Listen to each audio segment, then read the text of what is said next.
Today on the channel, we're looking at number 147 in the G.I.Joe Classified series, the Saw Viper, or the way I got it figured. The way I got it figured. What's up, figure fans? The way I got it figured, back with another G.I. Joe Classified series review.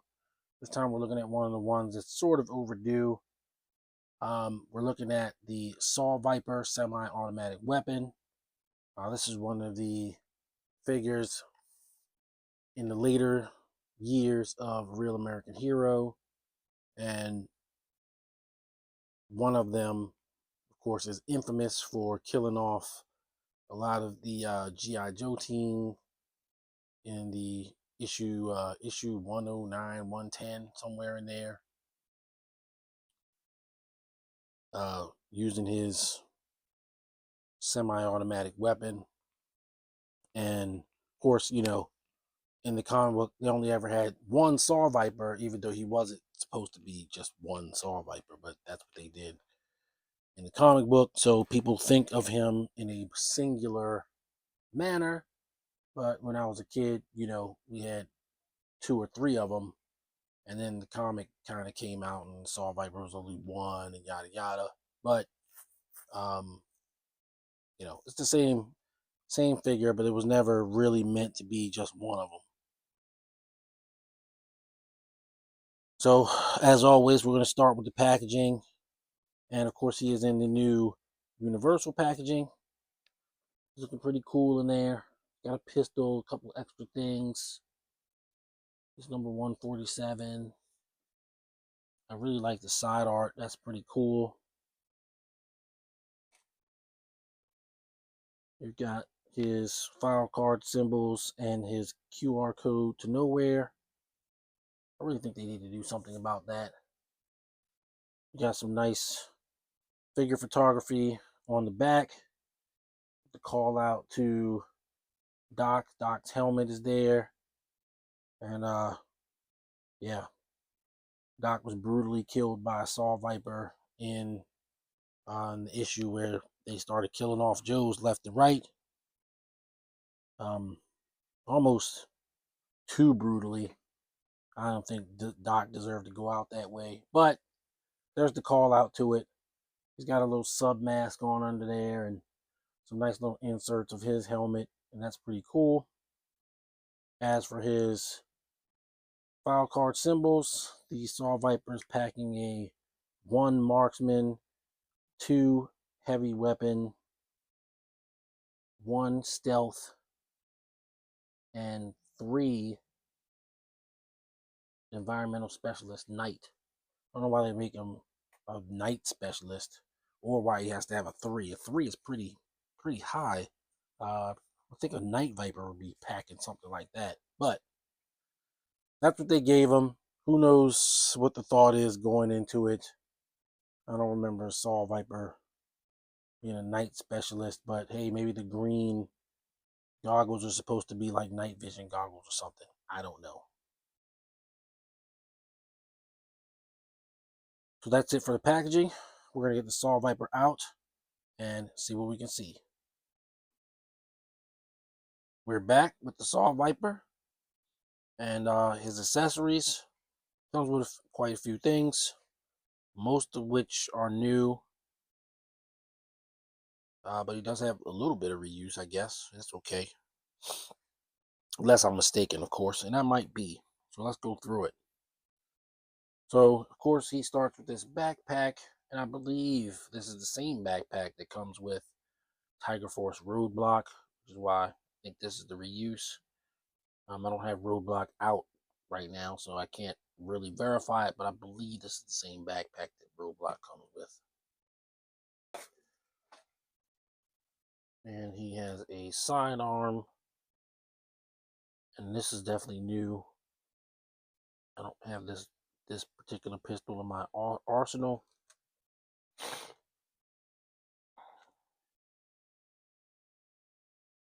Nice little field knife.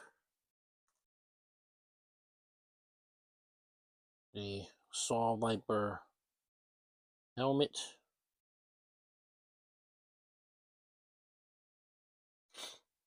the semi-automatic weapon with a magazine, and it looks like a feeder for the belt you put it on. And of course, there's this absurd saw weapon that they put on the bottom, as if I don't know. I don't like it. I think that's dumb, but it's there. And then, of course, you have his ammo belt. As for the Saw Viper himself, looks pretty cool. He's, well armored, lots of ammo. Looks pretty decent. I can't tell if he has any reuse. Maybe his shoes, but that's about all I can tell. Maybe the gloves, but he mostly seems to be pretty new figure. Of course, he's got kind of the juggernaut thing going on.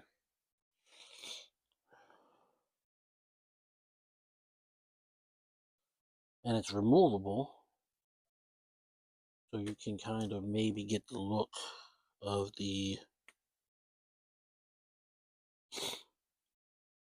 old toy. So if he doesn't have the neck protection on, just sort of has the helmet on,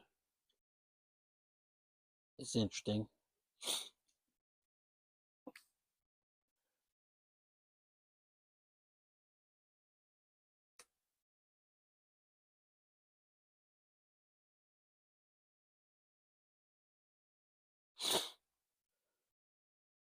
We're gonna let him keep the neck thing though. Attach the helmet with it. Doesn't look terrible. Of course, because he has pauldrons on, his articulation is going to be restricted.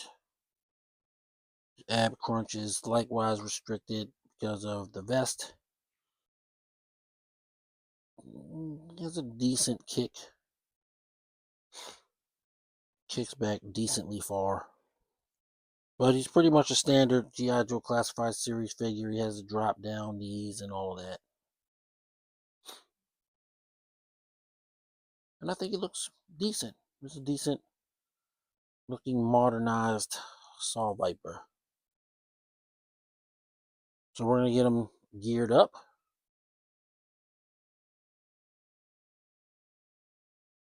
Be right back. Okay, so here's the Saw Viper geared up stock of all of his accessories. One thing you got to watch, and I'm glad I remembered, is that the backpack, it is the same backpack as Roadblock, and it has a really long peg on it. And because I guess it's so long, there's stress that gets put on this peg very easily. I actually bent the one on my Roadblock. Somebody commented on there, like, you should know, blah, blah, blah, blah, blah. I should know better or whatever. Maybe I should, but I didn't.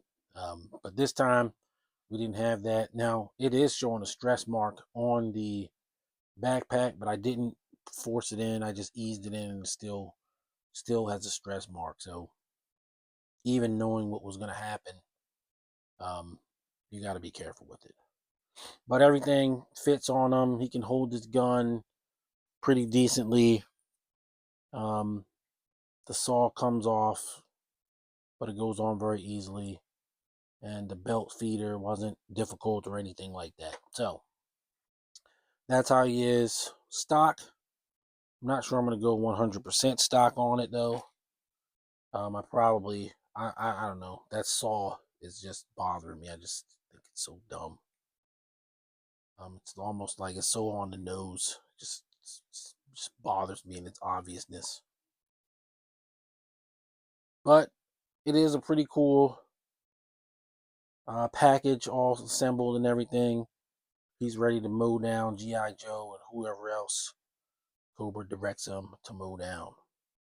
So we'll do a couple of comparisons and get you out of here with some final thoughts. All right, so we got the Saw Viper matched up with the 60th anniversary Action Marine.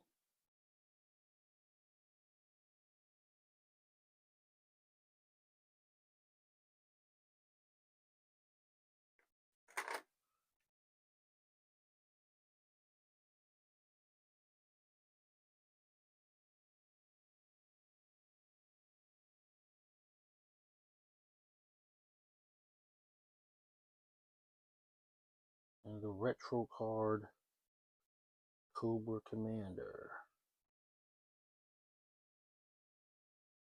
So he's a decently sized figure, not super tall. Looks like Cobra Commander's a little bit taller than he is. But that's sort of kind of how he looks with other G.I. Joe Classified Series figures. I think we can go on to final thoughts. Final thoughts on G.I. Joe Classified Series number 147, Saw Viper. I think the Saw Viper is pretty cool. I think it turned out good. Obviously, you know, I don't know. It really doesn't mess with the experience too much. There's no way he's going to be superposable because of the armor and stuff that he has. But that's, kind of what the character's supposed to look like, almost like a stormtrooper or something. He's a little bit modernized, where his equipment looks more real on his body. So it's fine. I'm going to give him a 9. Where I got a figure rank of 9. I think it's a really good homage to the original, as well as kind of updated, because the original figure had problems. Believe me, it wasn't the best looking figure, and the gun that he came with was like this massive gun that was like bigger than the figure itself. It looked like it was like a Transformers weapon that he was like carrying it around. This is still a big gun, and it makes sense, and he's sort of the Cobra equivalent of Roadblock, but he's not Roadblock. And I like it. I like it a lot. So I was always going to pick this one up. Glad I got him. And now we can look forward to the next G.I. Joe Classified Series review. So thanks for watching. Thanks for all the new subscribers. You guys are coming out and helping me achieve the goal of 1,000 subscribers. And I appreciate each and every one of you. Appreciate the conversations in the comments. And I certainly want to keep that going. If you're new to the channel, please like and subscribe to the video. It helps with engagement, and helps us get bigger in this very crowded toy space on YouTube. Till next video. Again, thanks for watching. Happy collecting. Stay safe out there. Peace. The way I got it figured.